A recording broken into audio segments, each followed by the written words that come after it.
Folks, in this video I just wanted to show you some cool things that you can do when it comes to selecting different elements of your objects.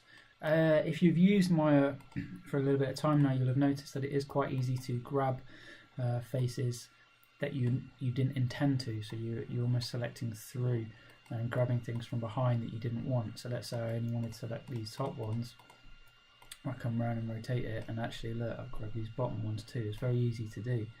So a nifty trick to get around that and to speed up your workflow is to turn on camera-based selection. If you turn this on, what it means is that you'll only be able to select faces or edges or vertices that are in view. So when you drag over things now, it's not going to select anything else. Very neat trick for selecting multiple faces without selecting anything that you don't want. Very, very handy. And if you are a little bit messy when it comes to modelling and you're quite quick and you think you don't usually rotate the camera and check, turning on camera-based selection is a great thing to do to save you some time.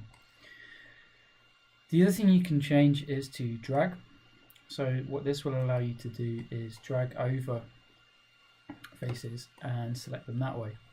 Again, if you've got both on, camera-based selection and this, you really don't have any chance of selecting faces that you don't want.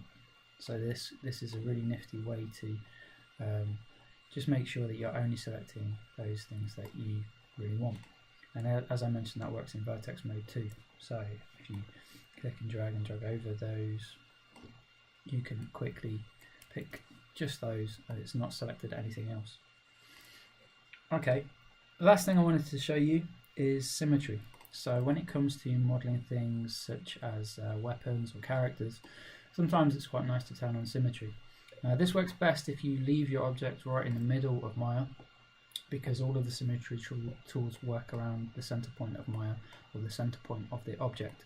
And as the object is in the center of Maya, they'll work exactly the same way. So if you click on symmetry and just click one of these, you can see what's going to happen. When I select vertices on this side, it's selecting them on the equivalent on this side too.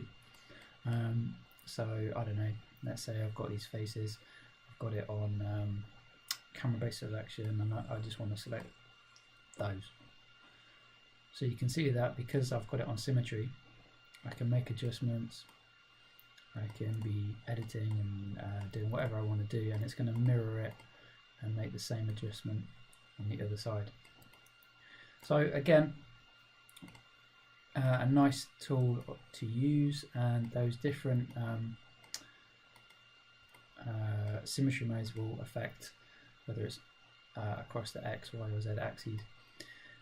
If you're not working in the center of Maya, then you want to use object. If you're working in the center of Maya and you want it to affect it all, then you can just use world, and it will use the center point in Maya to place that mirror for your symmetry. So in this video I've just shown you some different techniques for selecting with pick and drag, using the camera-based selection to make sure that you're only selecting the elements that you want based on your camera angle, and then had a look a little bit at symmetry. So yeah, have a play and see how you get on.